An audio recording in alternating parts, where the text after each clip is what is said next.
Okay, everyone, I know it's my birthday, but we're at Disneyland. I don't want to make it all about me. 1 second, I just need to go to guest relations. I mean, they just gave me this badge. Well, it would be rude not to display it. I also got everyone's celebration pins, just so you can join in the fun. Happy birthday! Happy birthday! Thank you. How did they know? I thought this would have been free. I mean, it is my birthday. Do you think they'll let me sit at the front of Guardians? It is my birthday. You know, if you can't treat yourself on your birthday, when can you? Let's take a picture. It is my birthday. It's just so nice to be home on my birthday. 48 minutes of dogs barking, 48 minutes of dogs barking, 48 minutes of dogs barking, 48 minutes of dogs barking. Growl. Growl.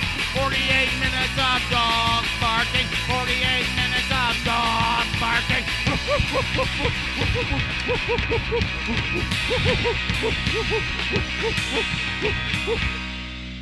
All right, we're gonna folks. take it down a bit. Yeah, so Jason's out of town next week. We're doing a bit of an experiment here. Yeah, I don't know. We kind of stretch our legs a little bit here.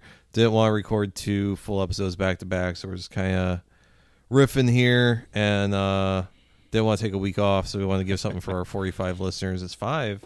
So yeah, we got a couple things we're going to talk about. I'm sure I'm going to ask Jason a bunch of questions and make him uncomfortable. Like, hey, Jason. Yeah. You ever taken a shit that was so gnarly it gave you a runny nose? It's been a while. Where It's you were been a like while. when you were, it was like one of those things like you were done. You're like, oh God, I gotta blow my nose. You know, I think I did, but again, it's probably been since before I moved into this house, because I can't say that I've done that recently. Wow. Yeah, I mean, like the last one was probably we lived in an apartment like a block and a half from here. Oh God, I was working for a shoe company downtown, and I was doing their product photography, making like no money. And yeah, I love Mr. Curry from downtown. Oh, I love Mr. Curry. Such a great place. It was one of the first Indian buffets I'd ever been to, and it's still my favorite. I love Himalayan Yeti. Don't get it twisted, but boy, there was something about that. I think it was the naan. But anyway, 2 days in a row I'd gone down there for lunch. Oh, you were playing. I was playing the devil's dice, and boy, I did feel it when I got home that night, and it was just kind of like, "Hey, babe, is there a fire extinguisher?" Because yeah, it was hot, hot. Hey, babe. Yep, no good. That's because I had the Vindaloo too. So Vindaloo always makes me Vindapoo, and I think that's probably the last time I had it. Was probably that long ago. So yeah, it's been a while. It's a quaint memory for you. No, the moment you said something about it was like a Proustian reverie. I had that like, oh yeah, I remember that. That was terrible. And where it's like double over, like the exertion, and all of a sudden you're just like, I don't have a cold. Why am I sniffling? What's happening here? Yeah, your whole body just went into shock because they had to deposit like 1.5 pounds to about 3 pounds of feces in a very short amount of time. You were slapping the bowl like you're a used car salesman. A bowling ball just dropped out of your ass. God, it's just like it looks like an apple made of shit. Welcome to the show. It's 48 minutes. Why is it so round? Did it go through my whole entire body in that shape? Oh, you've never. I'm really gonna pull back the curtain here because I don't think my girlfriend knows this, and she's obviously going to listen to this. But my bowel movements are a thing of legend. And I remember being over at a friend's place, and their toilet had never done me dirty. Oh no! And apparently, what I had was just too rough. Too rough, yeah. And I didn't check before I left the bathroom. Oh man! And my friend went to go use the restroom. And he was like, "What the fuck?" And I'm like, "What?" And he's like, "You took a shit, right?" I'm like, "Yeah." What? Like, it didn't flush all the way. And I'm like, "Your toilet's never done this to me. Your toilet's never sold me out. Your toilet was like the most at that time. The toilet that I felt, all the toilets I felt safe taking a shit in. Yeah. Your toilet has never done me wrong until today when we're snowed in. Of course. And he goes, it looked like a brown soda can. No, God. Jesus.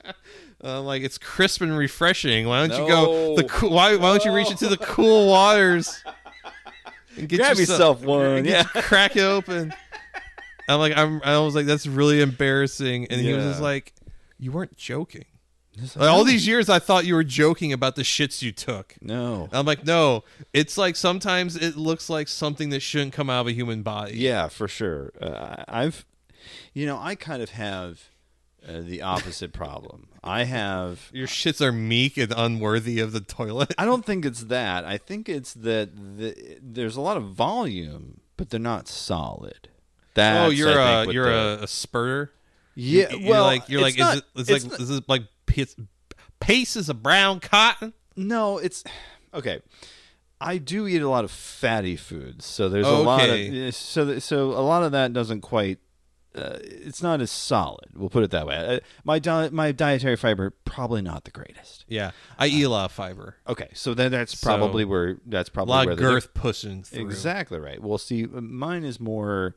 It's the consistency of a can of chili, shall we say? Yeah, man, you got to do something about that. That's not healthy, and that's also not. Well, it's not every time. I'm just saying, like when there's a lot, it's gonna be that. Oh, you know what I mean? It's like mine. Like when I take a shit, like 9 times out of 10, it's like, you ever see like those like rods of dirt from the permafrost? Oh yeah. And they're like, they're like, oh, no, this was 5,000 years ago. It's like that. You can kind of tell like what part of the day I wasn't drinking enough water. Jesus. It looks like a bunch of brown gummy worms stuck together, and then you get to the part where I had the salad. Yep. And you're like, oh, well, that's clearly moving. Yeah, a lot of poop talk. Folks, aren't you glad you listened to 48 Minutes of Dogs Barking? What a wonderful the show. episode where we broke the format to talk about our BMs. Doo-doos. See, and you were talking about how you don't want to talk about doo-doos all the time. Well, it's funny because it's my doo-doos. Other people's doo-doos are gross and pure. I get that. Mine are little gifts from heaven. I don't take shit, Jason. I leave presents. Them, yeah. I leave presents. It's a gift from God.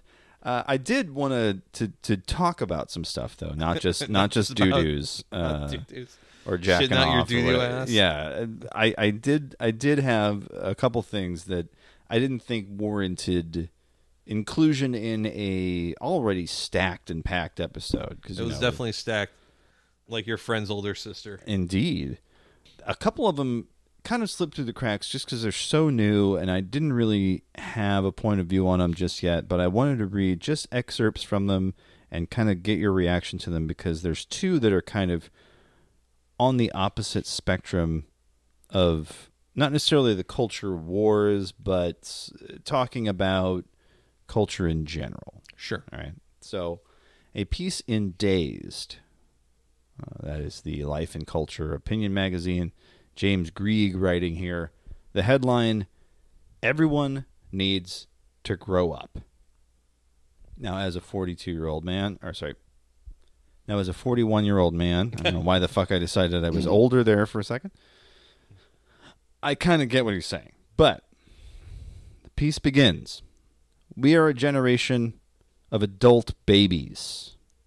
You can see it in the widely circulated and largely untrue idea that the human brain isn't developed until the age of 25, which means that anyone younger is still essentially a child. It's there in the notion that people with ADHD can't text back their friends because they lack object permanence, a skill that babies develop at 8 months old. It's there in the narrative that because gay people didn't experience a normal childhood, they're living out a second adolescence in their 20s and 30s. It's there in the hegemony of superhero films and cross-generational popularity of YA, young adult fiction, whose fans insist that grown-up literature is only ever about depressed college professors having affairs. You see it in Disney adults, the rise of cuteness as a dominant aesthetic category, the resurgence of stuffed animals, people who identify as Hufflepuff in their Hinge profile, people throwing tantrums when their Gorillas rider is 5 minutes late, people lip-syncing with pouted lips and furrowed brows to audio tracks of toddlers. Sometimes it's less about pretending to be a child and more about harking back to a lost adolescence, narrativizing your life like it's a John Green novel or an episode of Euphoria, bragging about crazy exploits like smoking cigarettes on a swing or doing cocaine on a Thursday, hitting 30 and still considering yourself precocious. Most complaints about the infantilism of young people have typically come from the right, which has pointed to safe spaces and trigger warnings as evidence that Gen Z and millennials have been coddled to the point of softness. The right-wing critique of infantilism usually contends that, due to a vague decline in moral fiber, young people aren't willing to embrace the mantles of adulthood, like moving out of the family home, entering into a stable career, getting married, and starting a family. Now, of course, the author takes issue with that, saying, well, that's not necessarily true. He goes on for another 2 paragraphs there, but essentially his main thesis is that the struggle against infantilization has always formed a part of feminist, anti-racist, disability justice, and anti-colonial movements, which recognized that there is no better way to rob people of agency than to treat them as anything less than an adult. I still don't really get his whole thesis here. Yeah, that's kind of all over the place, because it feels like he is both saying, like, what do you expect? Right. And he isn't wrong. Like, I do think it's weird, like, seeing people my age, like, talking about their Squishmallow collection and things like that, and people that identify their Harry Potter house, and these are things that are all issues. I'm going to be turning 37 this year. Yeah. You're going to be turning 42. 42, yeah. So you're kind of like an elder millennial. I'm kind of in the middle. And I'm Gen X, so but whatever. What? I'm Gen X, but whatever. 81. Millennials, what year you were born? 81. You're a millennial. Really? Yeah. I mean, there's obviously crossfade, so it depends on certain demographics and certain things. You're kind of in between millennial and Gen X by most people's concern. The lost generation. Yes, because I worked with a guy who was born in 78 who considered himself a millennial, and by all of his values and the way he thought about things was way more millennial than Gen X. So I think... That blew my mind. I'm sorry. I'm still like, fuck, I am. God damn it. Sorry, man. But, like, our generation kind of got shafted pretty hard. You know, we never, like, since 9/11, have never had a moment of normalcy. Yeah. What is normalcy? Right. Maybe this is our normalcy. This, like, constant conflict, things that are getting better, climate change just getting worse and worse, and, like, there's no it feels like there's such little upside. Yeah. So, in the same way that all tech bros in some way are trying to recreate the womb with AI and things like that. Everything they do is one way or another trying to get back to the womb. Everyone else who isn't like that, that's like in our age group, in one way or another is trying to get back, not to the womb, but to their adolescence, their teenage years. Yeah. It's something that feels a little bit safer, a little bit more optimistic. Some people go about in a way where I absolutely positively want to hit them with a fish wrapped in newspaper. Right. And some people go about in a way that's obviously, like, I think they know what they're doing. And it's very therapeutic. And it allows them to bring some positivity into their life. Well, like, what would be the difference? Like, give me an example. Like, what would be... Start with, like, the bad way. Like, what would be the way to do it wrong in Brian's mind? Well... Oh, can we talk shit on my ex? Oh, please. Like, my ex being in, like, her early 30s and being, like, so engrossed in, like, anime and video games in a way that seemed very detrimental to her growth. Like, she was a grown-ass adult, and there was things about her that were fucking grown as fuck. Right. But, like, given to her own devices, she would just be watching Crunchyroll and playing Persona 4 for, like, the 8th time. And, like, it kind of felt like her potential, like very smart, could be aiming higher and doing so much more with her finite time on this earth. But like, she really just wanted to be like what she was doing when she was like 17. And that was it. Like, she was stuck in, developmentally arrested in some ways. Me, like, yes, I like to surround, play video games, and like, you know, make music and things I really enjoy. These are things I really enjoy as an adolescent, as a teenager. But I also like want to go out and see the world. I want to interact with the world. I want to become more knowledgeable. I want to have experiences. And it was like fighting tooth and nail to get her to like go out and get sushi with me. It felt like, and like there were so taking that to a point where you're not even wanting to leave the house. Yeah, I mean, and her job that she had was, you know, it definitely drained her, and like she had ADD and was on the spectrum. Sure. So there are things outside of like the millennial malaise. Yes. Yeah. But at the same time, like, these are low stakes things, or Sure. like doing nice things. Like, my cousin was getting married in Virginia, and I was like, hey, would you like to come go do this with me? It'll be really interesting. He's a Navy SEAL, and we can watch a bunch of dudes with fucking chin straps try and tell us they're the ones that canoed bin Laden. I'll pay for everything. I was like, I'll pay for everything. And she's like, I'm good. I'm like, really? Like, this is the kind of sort of people watching I die for. Yeah. And nothing could and I think that instead of going, she just stayed home. Yeah.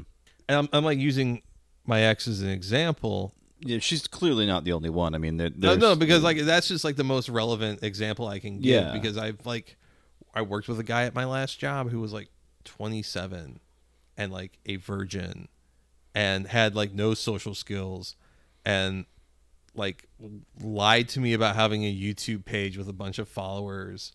And what a dumb thing to lie about. It was really weird, but like it was very much like the Steve Brule, like, yeah, I've got like 300 skateboards kind of thing. Yeah, it just felt like, but it was like, it was hard. Like, there were times where I would call him a child, and someone would catch me like, dude, he's like in his late 20s. But the way he acted, I mean, I guess being 27 is like a little bit more of a Zoomer-ish thing. Yeah, maybe. Elder Zoomer, right? Young millennial, elder Zoomer, young millennial, and not to disparage this person if they ever end up listening to this, but like, it sucked. Like, you see people being held back because this generation, the Zoomers, the millennials and Zoomers, are both getting fucking kicked in the shins repeatedly, over and over, getting pushed in the dirt, and then being like, "Why are your clothes dirty?" Yeah, and I think that's really not fair to them because.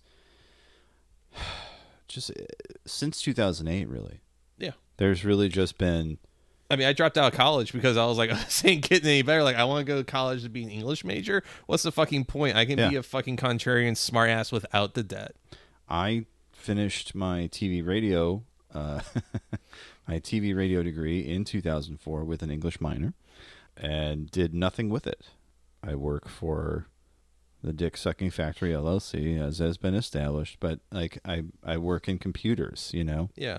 And like that has nothing to do with anything that I was ever trained for. Yeah. And, you know, I got a degree in a dying field. In communications. Yeah. You weren't going into PR.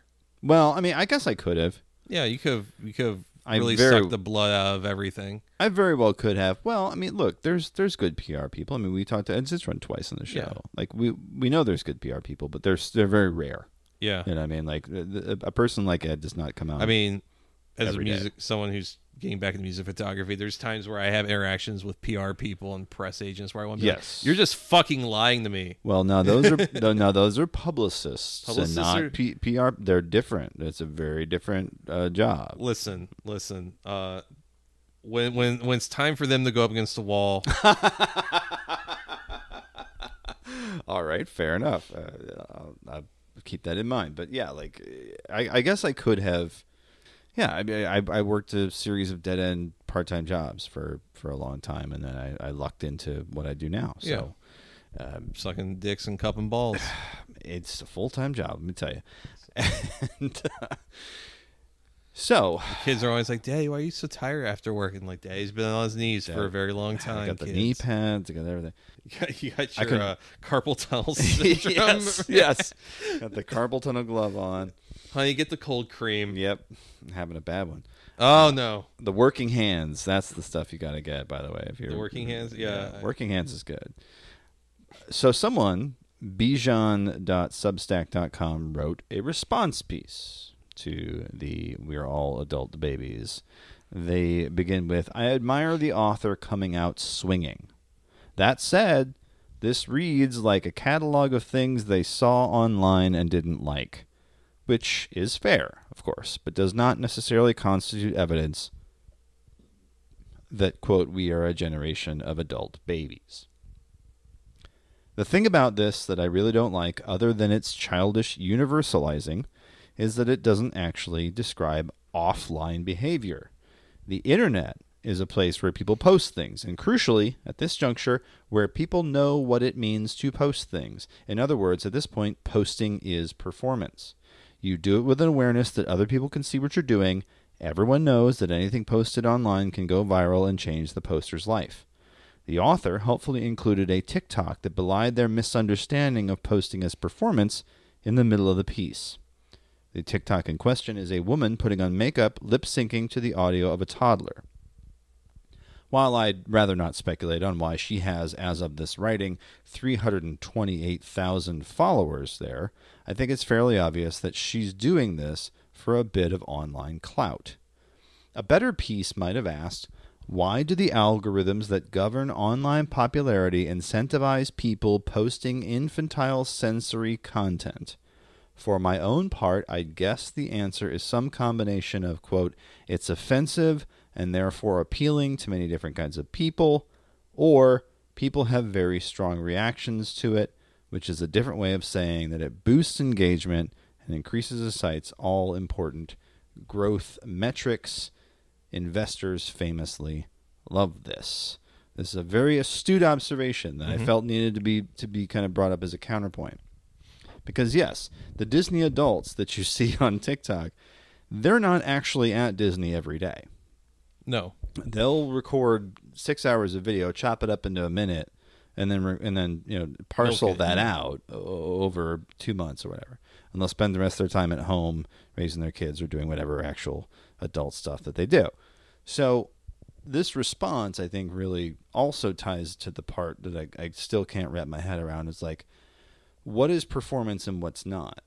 Yeah. Well, we talked about Nathan For You and the rehearsal earlier this year, or actually earlier last year, and about like how much what is Nathan Fielder's whole deal? Super Eye Patch Wolf did a great video about it, and the title of the video is "What is Nathan Fielder?" And in it, he, like I had thought, like, what can you ever actually pin down on this particular guy, right? Well, explode that out into all these people that the original piece was talking about. Are these people really like this, or is this performance? I think it is overwhelmingly some sort of performance. I mean, it's the extrapolation. We're all in this spectacle. We are images mediated between themselves, alienated from their point of origin. It's all kind of surface level. It's all... No, I think you're getting there. Yeah, it's trying to present this form of authenticity. There's that Guy Debord quote. Guy Debord is the guy who wrote Society of Spectacle, who I'm butchering and paraphrasing and very poorly here. But the spectacle is like that which appears is good and which is good appears. Yes. So people are trying to find what they think is agreeable and going to get them the attention that they want. Mm-hmm. And that's usually not being your true self in some way. In a way, you almost don't want to be your true self. Yeah. You have to think, what do people want, or what side of me is ugly, and what's, I got to keep that down. Maybe for me, like some of my success or lack of success as a music photographer was on social media. I really put it all out there. I put the ups and downs, and I think some people get that, and I think they really appreciate that, and some people are just like, oh, That's gross. Like, why not talk about having a bad day? Why not talk about the things that hurt you or trigger you, Right. that cause you to lose sleep at night? Because that's truthful. Yeah. And on the other side, it kind of makes it funny when you then post Rod Dreher Drain Gang. Right. We were talking about the Thug Shaker at like 2 a.m. Thug Shaker, or for 314 Day, I'm celebrating by not letting anyone merge onto the highway. I always come back to Kierkegaard, and I don't know why, but like Kierkegaard and like the sickness unto death, like that, that stuff, and the big quote that I always remember. I had to pull it up because it's really long, but a human being is spirit, but what is spirit? Spirit is the self, but what's the self? The self is a relation that relates itself to itself, or is the relations relating itself to itself in the relationship. So his big thesis is that there are two or multiple selves. There's the self, and then there's the self that observes the self, right? You are never just one thing. And Sure. I think that's his whole deal about sickness unto death, especially the online version of me, for example, is nothing like the person that you hang out with every week, right? The online version of me is different. And if you only ever knew the one version of me when you met me, you'd be like, wow, this guy's actually kind of weird. Right? Yeah, I mean, Right. there were, when I was like shooting all the time, getting published, whatever ways, there were times where I guess like I had like a reputation because of like how I was on social media locally, of being like pulling punches, kind of a wild man. And I remember like people pursuing me, either like people pursuing me like they wanted to figure me out, or women pursuing me because they wanted to see what that dick do. And I think sometimes people got really disappointed because the person that would go out there and say, I download the new girl talk just so I could put it in my waist bin on my that guy was also the person that would sit there and have really interesting conversations about politics or something with someone. And Right. people found sometimes that really disappointing, that the guy that could be really mean and funny on the internet could also be someone that could be kind of quiet and introverted. And I think that disappointed some people, and some people found that really interesting. But I remember sometimes like, going on like a lunch date with someone that like was a mover and shaker in the local scene, and kind of like watching her realize I wasn't going to be like some guy who was going to do coke off her tits and like, let her cat out accidentally. Which I always think, like, why would you want that? So many people that have the privilege of being involved in the music scene come from some form of privilege that where things like that are exciting. To me, that sounds sad and pathetic. But like, if like you went to Viz and like were a horse girl, right, and like you were going to WashU to like be in PR or something, like dating guys that were trashy assholes might be really appealing because it's the exact opposite thing that your dad, who works at GlaxoSmithKline, the dick sucking and their dick sucking factory, right, or the equivalent, is a person bioengineering the end of all life at Monsanto. That's the exact opposite of like what you were supposed to be doing with all the privilege that you grew up with, is dating guys that have a crass tattoo that from a distance looks like the Cowboy from Hell logo. And maybe that's like why it took so long for me to get on Instagram, because I found it to be so vapid and transparent. Right. And I still don't really like the platform. I still don't. I mean, I definitely have fallen out of love with a lot of aspects of social media in the last couple of years. To me, it has become incredibly stifling. I felt like Twitter was really boring until fucking Tall Bart came along. Yeah, I keep sending you those. Tony Pastorelli's going to cut off my dick and balls.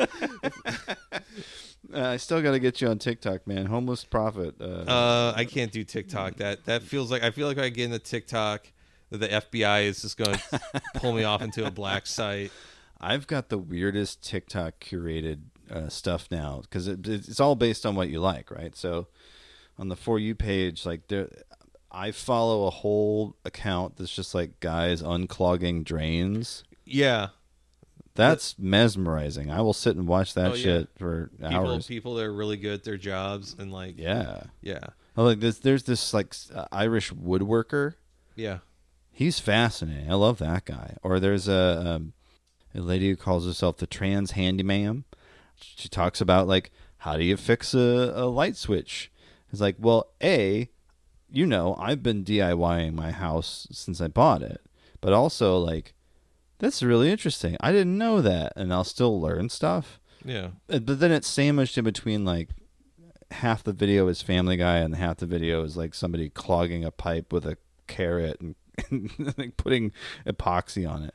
So I get it. It's definitely not for someone who maybe ADHD adjacent or even diagnosed. Like it's definitely It hurts my head, and like, yeah, I don't know. Like I work with someone, and she like took a video of a guy like blowing something with a leaf blower, and then timed it to like some song, so that when like something blew up, it went back down. It was the person in the song going, "Yeah," and it got like 50,000 views in like one day.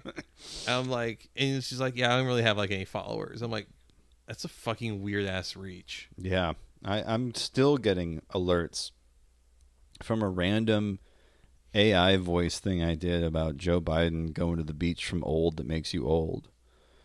Every day I'll log back on and be like, you got 25 new likes on this. I'm like, I haven't posted a video in like 2 weeks. Yeah. But they're still like drip feeding me likes to this. And there's no video. It's a still image of Joe Biden. And it's just this audio that Yeah. And I think so.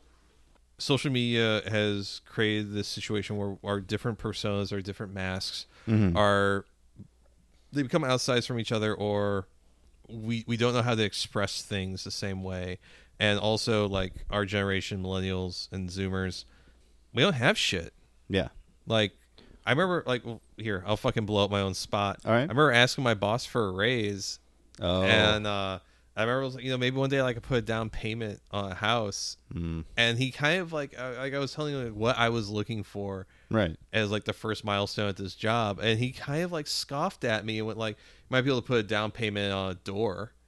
And I'm like, which I don't know if he was saying that, like, I don't know if he was making a comment about real estate prices, which is valid, or he was saying that oh, you think if you make that amount of money, you'll ever be able to buy a house?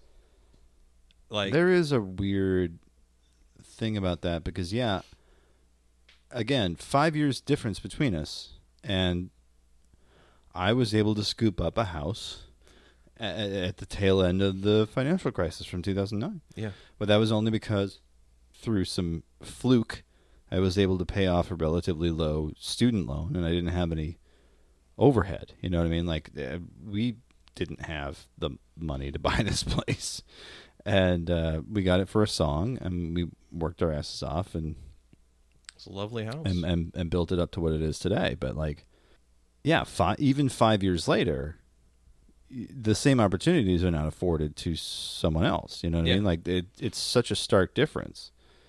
That is a huge thing, and I don't think that can be stated enough of like how fucked people are now. Oh yeah, I mean, like, my fucking blow up my brother's spot. My brother, by the time he was in his mid-30s, he was basically retired from having worked in tech. And like, my brother like lives real frugally, and he's not like a flashy guy. Like lives a very modest, but like, if you saw how my brother lived, you'd be like, that seems nice. Yeah. Like, it's not, again, not flashy. Not like he lives a modest life and finds happiness in small things, and he'll travel every once in a while, and like, I think he found a way to do it. Yeah, because I think he could have gone a path and followed some of his cohorts and some of the people he worked with, and probably made a lot of money. But he also will comment like how miserable some of those people seem right now. So, so I think he kind of I think he did the right path. You think about like what my grandfather worked at a fucking gas station and was able to like buy a house and raise 3 daughters working at a fucking gas station. Yeah. I mean, I think I've told you about this on the show before. My grandfather worked for an auto body shop, and it was only because he and his friends noticed that something was going on with Carter Carburetor, that they formed a union, and that union's still going strong today. Local 819 here in St. Louis, the UAW. He was living in a Ferguson home. He was, it was a 3-bedroom for 5 kids, tiny little house, but he was able to make it work. I don't think anybody at the UAW would be able to do that nowadays. Maybe Ferguson, but again, it's depends on where you're talking about. Yeah, North County goes all over the place. Yeah, I mean, there's places, people get real scared when you talk about Spanish Lake, which is where I grew up, and just like 5-10 minute drive north of that are like fucking $800,000 homes. You would never know that fucking neighborhood was there unless you drove there. 2 blocks from here, there's houses that are worth $500,000. Yeah, I mean. And I got this, house for, like I said, like for next to nothing. So it's one of those things where there's these weird economic tensions everywhere you go, regardless. But also just like, well, could you ever do that now? Unless you were generational wealthed into it. Yeah, like it's fucking impossible. It's an insurmountable situation to just have a fucking slice of it. Yeah, it's dire. It's dire. Yeah, and I don't mean to be doom and gloom, but it is dire, and it's fucking miserable. So I do understand why some people, all they want to do is like when their free time is play video games or enjoy the things they enjoy when they're younger. Like I want to put down my ex. I want to put down my former coworker. No, for those things specifically. I mean, they were frustrating, but like you can understand upsetting. it from a certain, it's upsetting to see someone else going through it when there's like so much else out there, right? And that they've kind of closed off because it is they found it to be the easiest way to deal with the shit fucking world we're in. Right. Well, I think there's also something to be said with this, like, infantilization, but it's also a feedback loop. Yeah. Like, the biggest movies of the past 10 years have been Marvel stuff, right? Well, Marvel's been around for 50 years, right?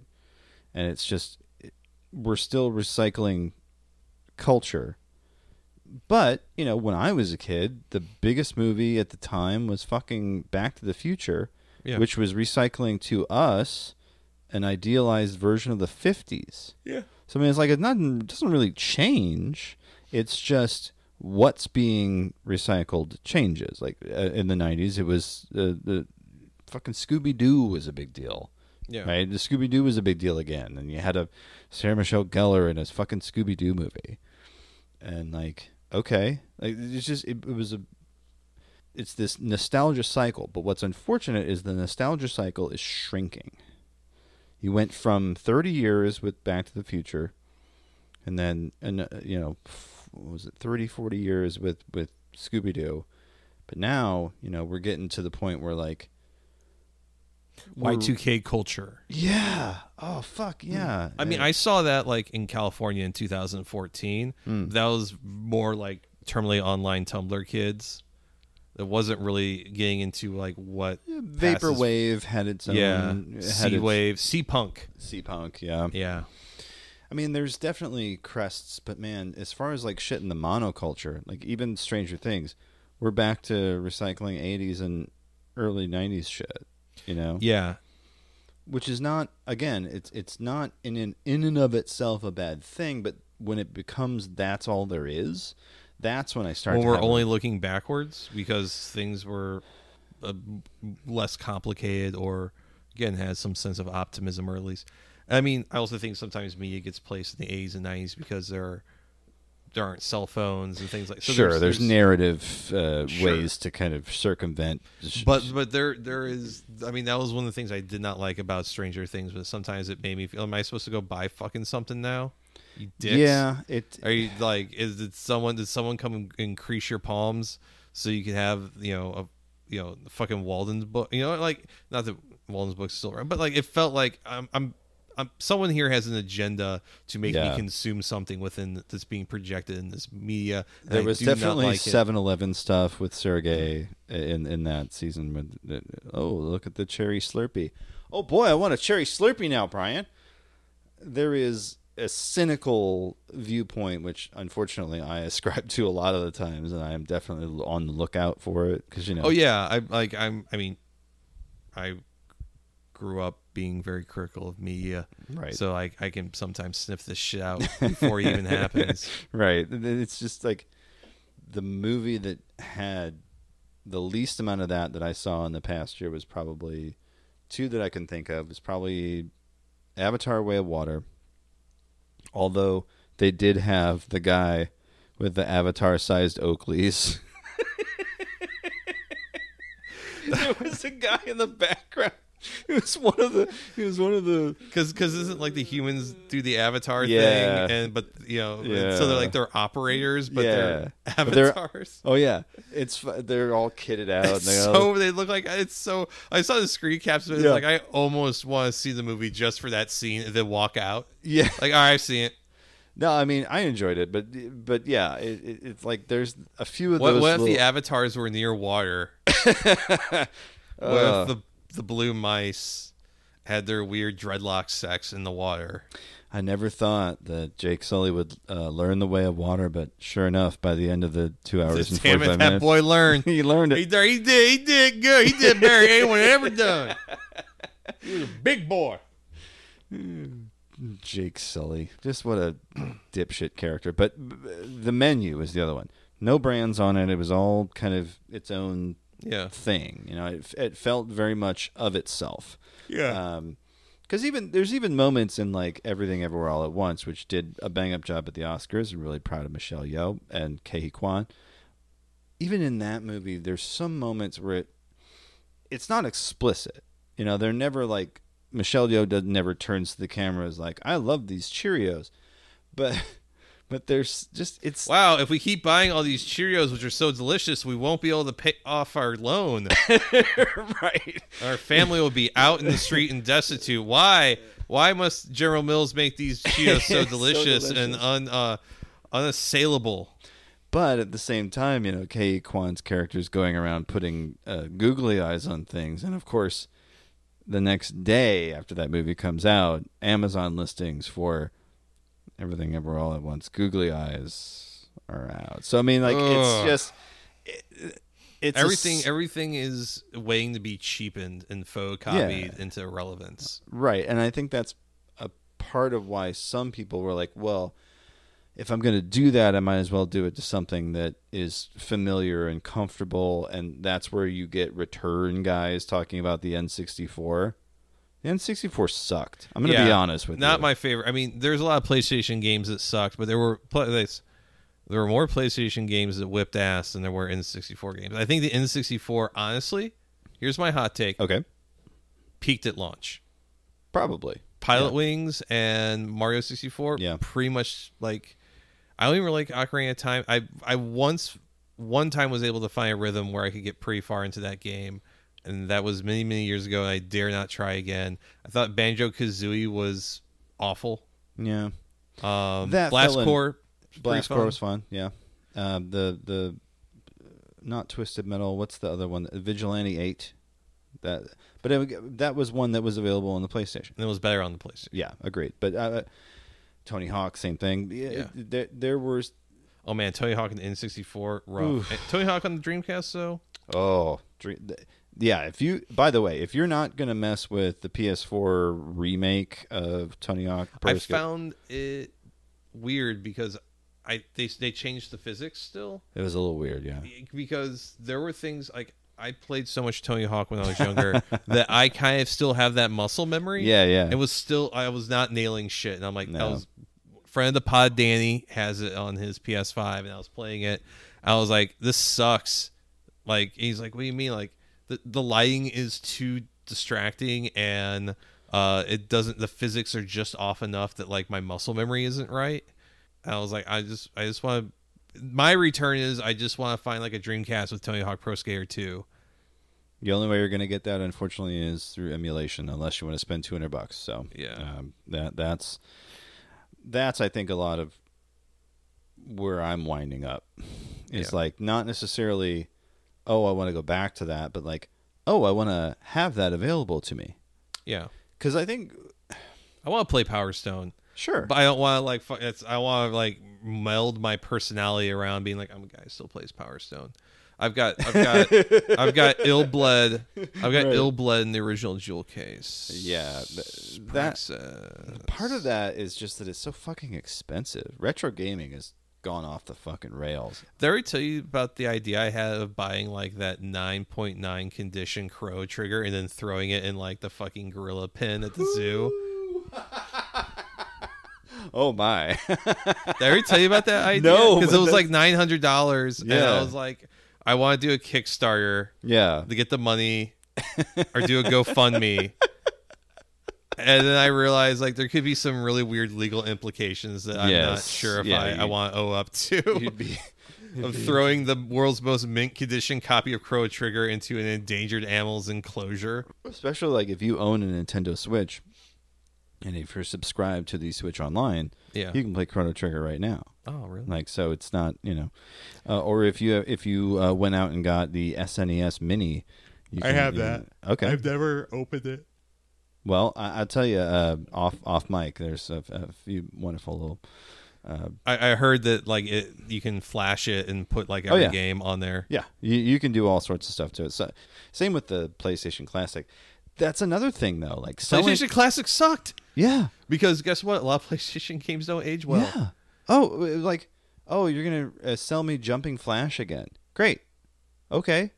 But I want to play the Jumping Flash that only was released in Japan. Yeah. Or I want to play like Evil 9, that weird ass side scroller from the Earthworm Jim guy, or like just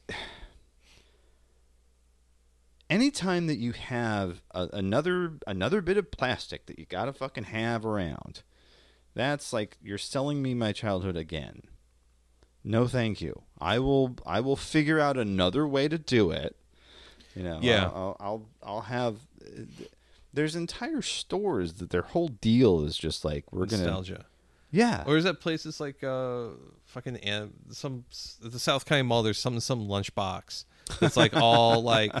Oh yeah. And I remember going there one time with my friend. It was like all fucking I drink and I know stuff, like Game of Thrones shit, and like Spencer's Gifts. Yeah. I mean, like it was. If you're into fandom stuff, like actually was like, oh, well, I guess if I was into Harry Potter, that's actually like a cool looking shirt, but fuck Harry Potter.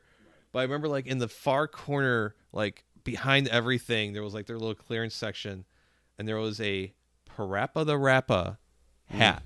And I just remember thinking 12-year-old me would have taken his shit. Absolutely lost his shit. And it was like $20. I'm like, I got fucking $20 for a hat. Right. But then, like, I actually sat there and I was like, no.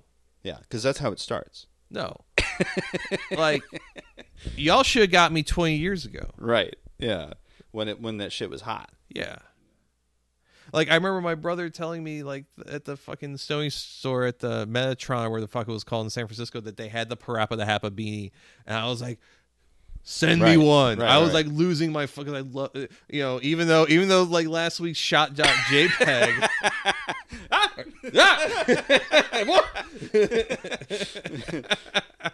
Even though, but I thought Parappa was so interesting. Ronnie Greenblatt's characters, it was so endearing. And did you ever play the follow-up, the Jammer Lamb? Oh, I loved Jammer. Okay, yeah, that was. I think you asked me if I ever played Parappa the Rapper 2, and I was like, no. Oh, really? No, I heard it was that bad. And I remember Yeah. watching like a playthrough on YouTube a couple of years ago. I was like, yeah, I didn't miss much. Yeah. The only thing, the only thing I would ever really be returned for, I was just thinking about this when we were talking about Parappa the Rapper and all this stuff, and it was like PlayStation. The only thing I would ever really be returned for is light gun games. Yeah, school shooting kind of. I know, but House of the Dead or school not school shooter games, but light gun games had a resurgence on the Wii. That's true, and I still have the Wii U, which will play Wii games. So yeah, I guess so. There's like Ghost Recon, or where the fuck it was called, the Sega game, and there's Umbrella Chronicles. There's that shitty GoldenEye remake, which was they replaced Pierce Brosnan with Daniel Craig. Yeah, and they made it a Call of Duty game. It's terrible. I heard it's pretty bad. Yeah, the Conduit. I mean, there's a couple of them, but there's nothing like a Point Blank or like a Time Crisis Or it was a very particular era in gaming where light gun games were the shit. Because like I took the kids to a place called Edison's out in Edwardsville, Illinois, and the barcade out there. Yes. Okay, yeah, I've been there. It's nice. That's pretty nice. But they have there's 2 or 3 light gun games that are still out, and they're relatively new. There's a Jurassic Park one, which sucks. And then there's a Terminator one from when Terminator... I think Genesis or something? No, it was the one before that. It was the one with Christian Bale in it. Okay. That one. It was that one. And I'm like, this is terrible. I remember Terminator 2, the arcade game. Whipped ass.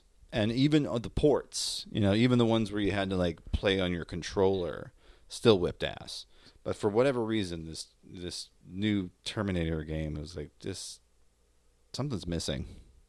And I feel like it's a skill issue, I guess. Yeah. Could be me. Well, we're talking about your childhood being sold back to you. I mean, I think I have a bone to pick with barcades. I think they're fucking cheap. I think most barcades are super fucking cynical. But then there is one out in St. Charles called Two Plumbers. I don't know if they're still around or was around. They like brewed their own beer. Okay. And they're like, one of their beers was called the Rosdauer. And I was like, okay. You know what? Okay. Yes. Okay, I'm kind of fucking with this. Yeah. And like I was like, oh, okay. It felt like the people that were doing this were fucking pathetic nerds like me. I was like, okay, this doesn't feel like someone that runs like a 5-bar has a portfolio of 5 bars, and they've got their gin, they got their place that serves ramen, right? And they need their barcade, right? And like it's ticking off a box or whatever. Yeah, like this felt like this was like there was some passion here, and I was like, remember walking in, like seeing like, oh wow, these beers are all like really nerdy themed, like the shit, like it didn't feel cheap.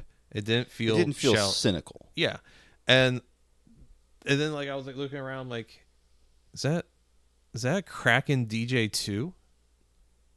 Okay. I'm like looking online, like there aren't technically any known in America.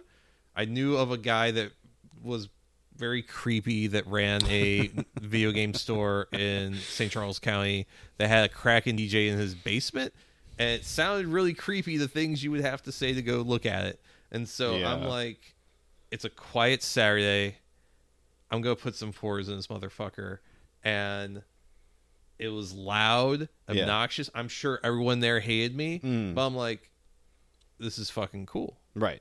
I sucked at it. Yeah. And I really wanted to play more, but I could tell that there were people that were like, why'd you have to go and do the loudest thing here? But I'm like, this is something I never thought I would experience. Yeah.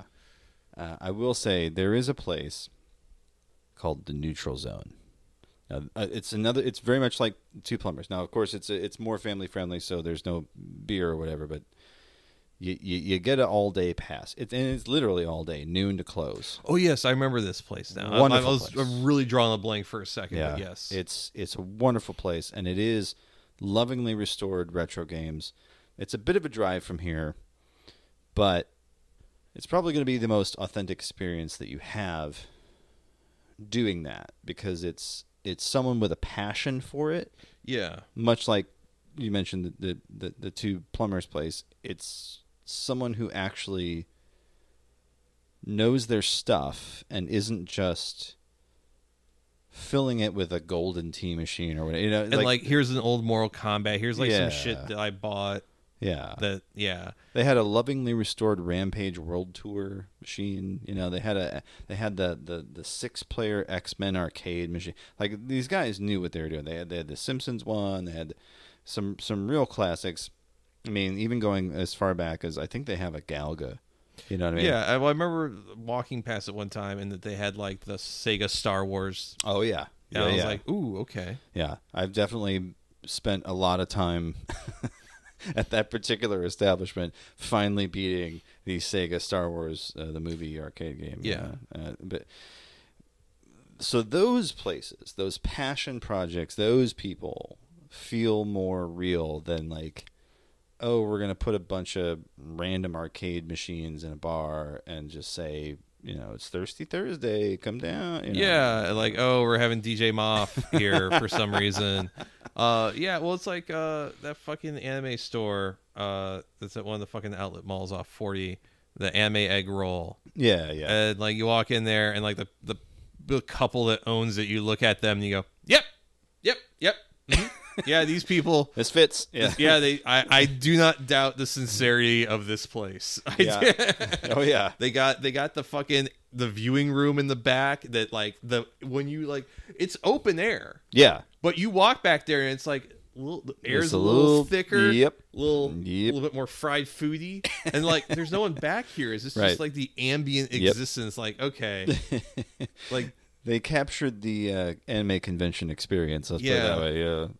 there's no girl doing the Harari dance while Thank God. in silence. Yeah. I guess the thesis we're getting at is that it's really easy to suss out the fakers from the real deal. Yeah, most shit's fake. Right. And that's I think the main thrust of what we've been talking about this whole time is that like one of my favorite lines from Death to Smoochie is that authenticity is an easy disguise in this business. And it doesn't matter what actual business you're talking about. Authenticity is... It's a commodity. It is. And it's very difficult to get it right. And when you get it right, those who know. Disney adults don't feel very authentic to me. You know, they don't really feel like... It's like upsetting. Yeah. Like... viscerally.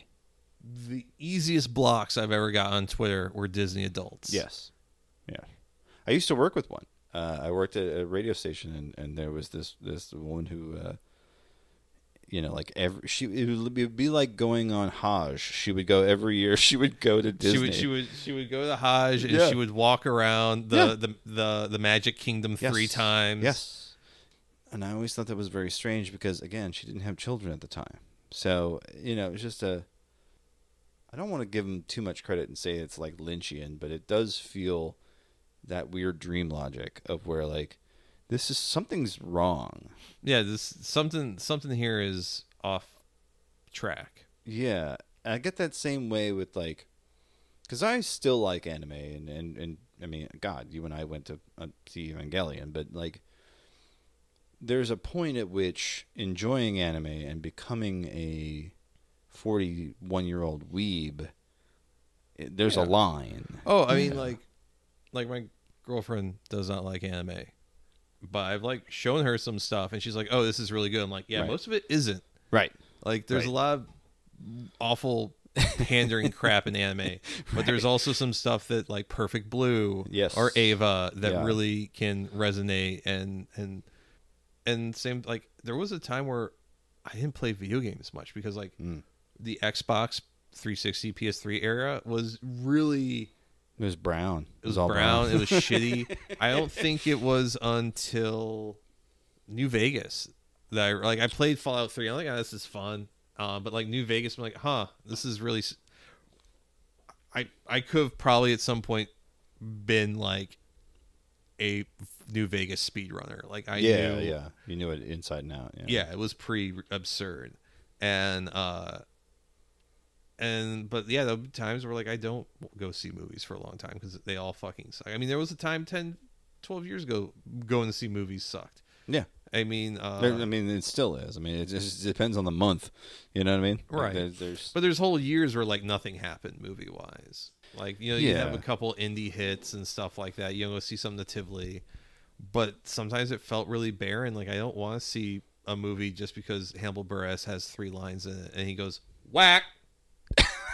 Oh, y'all fucked up. He does lines from fucking the Eric Andre show. Just put in a movie.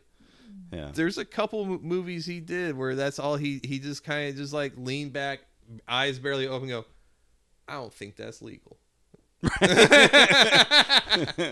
That's probably why Jordan Peele hasn't cast him yet, I guess. But yeah. Well, I mean, Hannibal Buress is a landlord now, and class trader. I think also too, like as I've gotten older, I think my class consciousness has kind of expanded. But also I've let go of some of my precious notions about like what is art and what is not art. Because I think I did have that same trajectory about going to movies. Like it wasn't. There's nothing for me to see here. Yeah. But then when I had kids and you know they started to get interested in movies, and I said, well, okay, so I've gone back and like, well, you know, Mean Girls is pretty good, or you know, whatever it was. Yeah. You know, it's like, well, okay, there's some value here. And this is somebody who was raised on Mystery Science Theater, where like even the worst movie has something. Yeah. You know, they like. You fucking Mac and Me, you know, like it's a terrible movie. Oh, that fucking Mac and Me MST3K episode is so fucking good. Pretty nice. But just that idea though, and that's something that I think is worth exploring maybe in a future episode about that. Even in the shittiest of media, there's something worthwhile. Yeah. That's something I like about the guys in Red Letter Media. They do a great series called The Best of the Worst. Yeah. Where they have some random, and then they watch crappy VHS copies that they got from somewhere. It's, you know, it's usually shitty horror movies because that's what most is out there. But every once in a while they'll stumble upon a gem, you know, and that happened. I feel like that experience, the stumbling upon a gem, I think we've touched on this a few times. Where I find something like in a way that felt organic. And you didn't have to like. It's a lot harder. It's a lot harder. Just because there's so much out there now. There's so much out there, and the old ways that you used to find stuff organically have kind of disappeared. Which again, it's not bad that there's no longer a Blockbuster. Blockbuster sucks. As someone who worked at one, yeah, yeah, exactly. I figured that would be your opinion, but it just the idea that you could walk into a storefront and be like, do I want to watch American Ninja 2 or The Stuff? And find like these amazingly endearing but bad movies. Or when a grocery store would have a video cassette collection, right? Yeah, you know, like how many kids got to see like Evil Dead because like their local grocery store had it? Oh yeah, that was me. I put my hand up because that one. My friend Danny used to love to get. It was an Outer Limits 2-parter that they put into a movie format on VHS. Mm-hmm. The Sand King. You ever see this one? Mm-mm. Beau Bridges. Look it up. It's a wonderful little movie. Beau Bridges, the scientist, finds a little alien critter, and then it kind of takes on a life of its own. Okay. But you'd find oddities like that, or DEFCON 5, or fucking DEFCON. Yeah, the best box art, and then you so great. And then you see the movie, and you're like, "Huh, this is a little low budget." Yep. Life Force, Toby Hooper's Space Vampires movie, or something like that. Like nowadays, it really does have to be word of mouth. There's ways to do it. It's just it takes more effort, and that's what I think for me, like how it is like. I follow a couple film Twitter people, and if they're like talking about something, or they post like screen caps, I'll be like, okay, yeah, oh, all right, yeah, let me find out what that's about, yeah, yeah, like, you know, or when they had fucking opinions about Triangle of Sadness and The Menu, and right, oh, okay, I guess I'll give it, yeah, and you know, I like The Menu, I like Triangle of Sadness to a point, but I think the other thing too is. The whole eat the rich thing now, it's like it's very trendy to watch rich people get their comeuppance, but like it feels very shallow. It doesn't feel meaningful the way that like Parasite does. Yeah, like there are moments in Parasite where like the father, you know, the rich father tells the poor father. I'm trying to remember names here. You know, you do this because I'm paying you, right? And I have been told that. At jobs. Oh, so in that some ways really true, yeah. That where it's like, you know, you just kind of want to punch the person in the throat and, you know, knee him in the face. And you see it on his face that's the reaction he wants to have. Yeah. And that's, I think, the skill. Yeah. Well, and then the crazy man kills him with a rock. Fucking A. That entire second half of that movie, my jaw was on the fucking floor. Like, Bong Joon-ho threw me for a loop, man. Yeah. I love that movie. Because at that time, I had not yet seen Snowpiercer. So this was my first Bong Joon-ho movie. Oh, you hadn't seen The Host? I had not seen The Host. I hadn't seen Snowpiercer. And I don't know why. The Host seemed like it was tailor-made for me. It's a fucking The Host kaiju is great. movie. It's a great movie. CGI hasn't aged, but like the general story and the humor is fantastic. Well, I have since seen it. I've since caught up. But like at the time, I was like, "Who the fuck is this guy?" I mean, I rented that when I worked at Blockbuster. I was like, "Oh, holy shit!" Yeah, yeah, yeah. When you go back, you go back now and you watch that, you go, "Okay, this guy's got the goods." Because like this was really small budget, but it doesn't feel like it. Yeah, it's oh man, a movie like Parasite would be shelved in the back of a Blockbuster. You'd never see it unless you were curious. So I think there's a push and pull. Like it's easier to find interesting stuff, but it's also harder to find stuff that hits that hard. Yeah, yeah. I think algorithms do enough to a point. Sure. But then now we've got all these different streaming services where you can't, like things that are on Shudder aren't on Prime, or things that are on Prime aren't on Netflix. Things that are on Netflix aren't on HBO. Things that are on HBO aren't on this. And you get too much of that.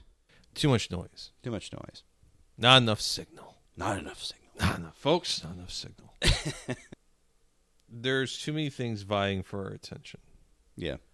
And I kind of, this is my return. I do kind of miss, going to a family video and getting some amazing craptastic B movie. Yeah. Or some weird thing that, they should not let kids rent, Taboo Asia. Or Faces Emmanuel of in Space, yeah. Yeah. Faces of Death, oof, boy. Yeah, so... I mean, I guess also have to make peace with that's not coming back. I mean, there are obviously things that we do have. I was gonna say, there's ways that's happening. It's just atomized. Yeah. Instead of going the family video or Blockbuster to rent your weird ass movie, you're like, oh, it's on HBO Max now. Sick. Woo. Yeah. And also, I think it gets exhausting because now I think a lot of us now just consume media so we can have an opinion on it. Yeah. That's our monoculture. So, I've watched Marvel movies. I know more about Marvel movies and fucking Star Wars movies than I ever cared to, just because, it's a thing you can have an opinion on. Other people have seen it. Right. I mean, I haven't watched Black Widow, even though, the woman I wish would collapse my airway, Florence Poe, is in it. Which one, Florence Pugh or ScarJo? Florence Pugh. Okay. Scarlett Johansson just never really. No. I mean, great actress, Yeah. but it's just not I mean, I've known dudes that were literally fucking willing to cut their toes off. Sure. Just Sure. The smell of whiff of her coughing. Breathe on me, ScarJo. Yeah. Yeah. Oh, onion breath. Yeah. You know more about Marvel movies than you care to, I think, is what the... Yeah, just because it's the easy I miss when you could go. Gosh, okay, so we're now talking about I'm now expressing the parts of me. Here we go. That are the things I was just shitting on earlier in this recording. I guess I'm discussing my own ways in which I found the world interesting and exciting. Mm. And it wasn't always necessarily through consumption, but it was through experiences. Yeah. And I think for some people like Disney adults and weebs or whatever, it was about experiences. But those experiences are dead and gray and gone, buried, and the only thing left is the consumptive element. Yeah. And that's very disgusting and easy to look down on. Right, because then the consumptive element becomes performative, and then it becomes oh, I'm watching a Black Panther 2 again. Well, why? Because I hate the ocean Mexicans. Ocean Mayans. Ocean Mayans. I had that discussion off mic with a super listener, Ken. He was like, it wasn't Aztecs, actually. It was Maya. I could almost hear him like pushing his glasses up his nose, saying, actually, it was Ocean Mayans. He sent me a nice message, and he's like, I actually agree with what you said about Kim Gardner. And I'm like, oh, okay. Yeah, which, you know, it's. Thank you, Ken. Yeah. I felt like I was really out of my depth for hot takes at that moment. There's a lot to not appreciate about that, but maybe we've tangled ourselves in knots here. But I think it's his life. So there's an author, Raoul Vaneigem, Vaneigm.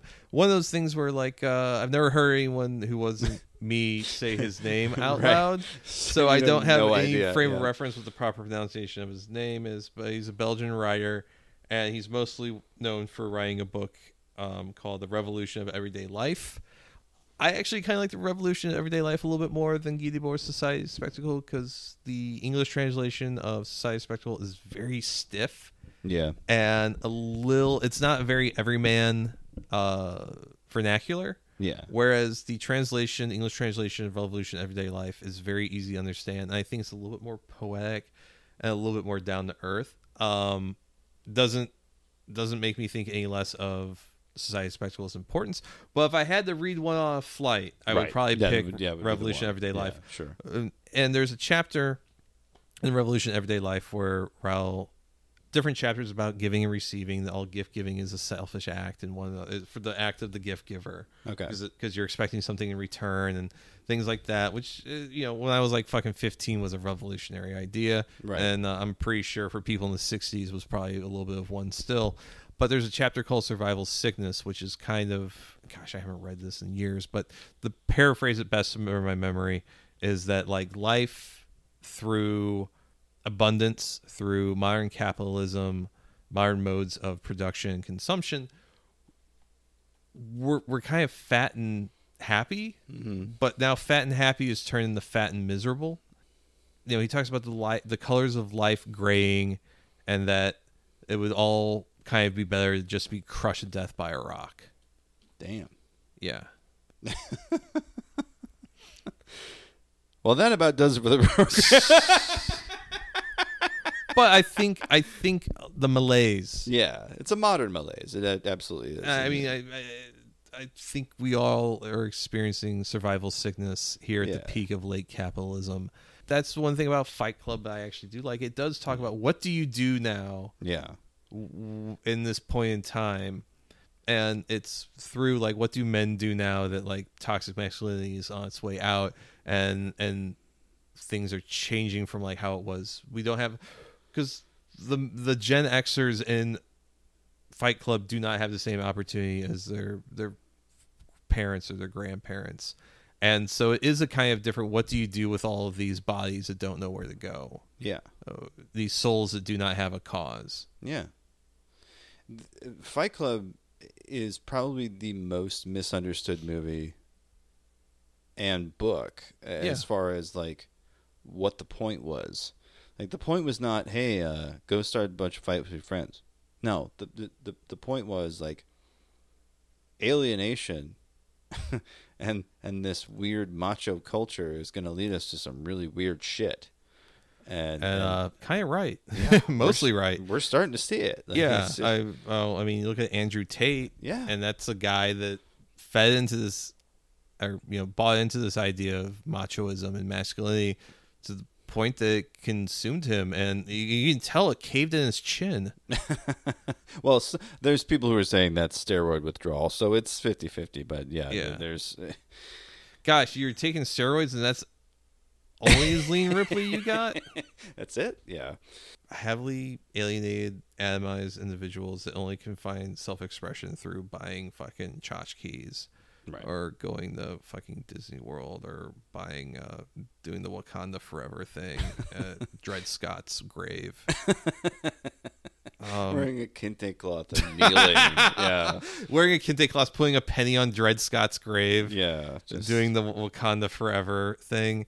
And it's It's all performance. It's all the authentic self is almost like something to be pushed away, like the redhead stepchild, and we have nothing but images and a false life to project, and hoping that enough people think that's good enough to keep giving you attention. But you're right. I think that's... It feels like for some people the only way to authentically experience life or enjoy life is through like a weird nihilism. Yeah. And it's like a nihilism where you're smiling through your teeth, and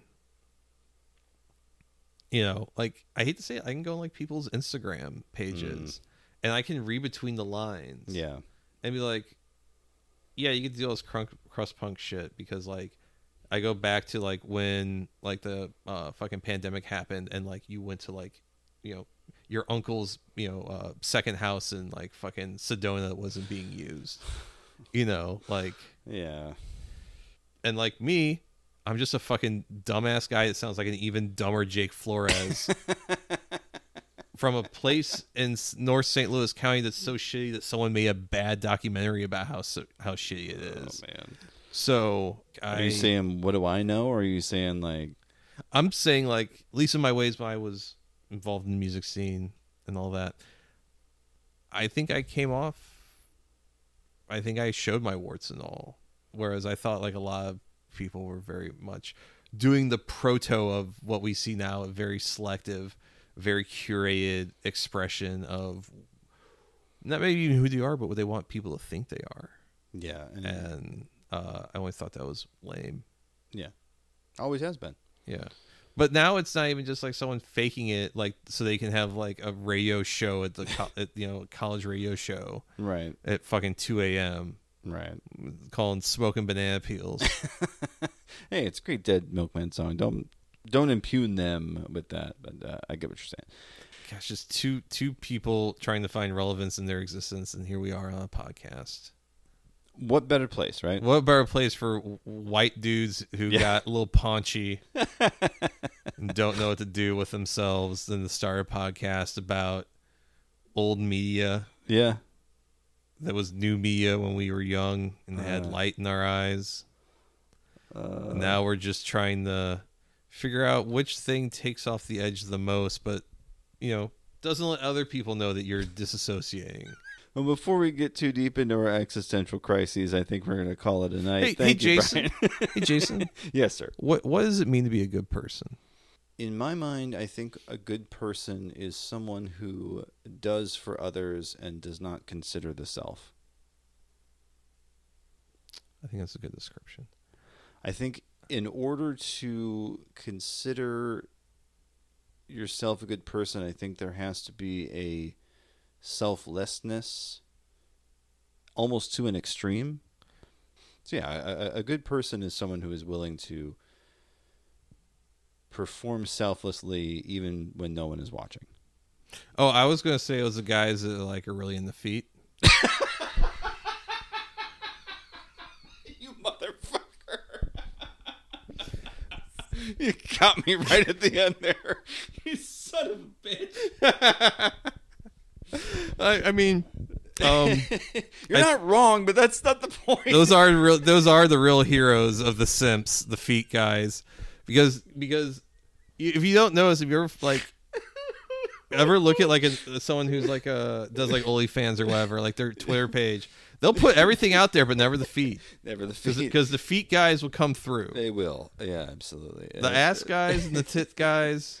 Even the tummy guys. Friends. Even the tummy guys can be flaky. Yeah. But if a foot guy really thinks you got the goods, he'll pay. They're dedicated. Yeah, he'll buy your socks.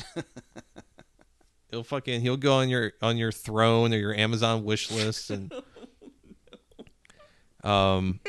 but you got the oh fuck. I think your description of what a good person could be or is. Yeah. I think that's pretty good though. I think it's something that I used to always think that a good person was someone that's always thought about the collateral damage. Sure. And I think you went into a much better description. Well, and I think part of that is just there's a point where utilitarianism fails And I think that pushes right up to the edge of it. And then you start fucking feet. Yeah. Start getting a foot. Just lube them up. Good little foot job. Well, that about does it for the show. Thank you very much, Brian, for hanging out with me and getting super fucking deep. And we're hoping that you enjoy the show. If you do, patreon.com/48minutesofdogs. 48 Minutes of Dogs on Twitter. 48 Minutes of Dogs Barking at gmail.com. You can give us a call, 314-246-9766. 314 AHOY POO. I can be found on Twitter at VideoCrime. You can find me on TikTok and Instagram at LaserGooseCEO. Brian himself can be found in many places as at IShotGuy IShotGuydebord. And, of course, assholemusicphotographer.com and the accompanying blog website, amusicphotographer.com. Thank you so much. You got it. Well, enjoy the show. Thank you very much. We will see you next week for a regularly scheduled episode. And I promise, no more Derrida. Bye-bye. Bye-bye.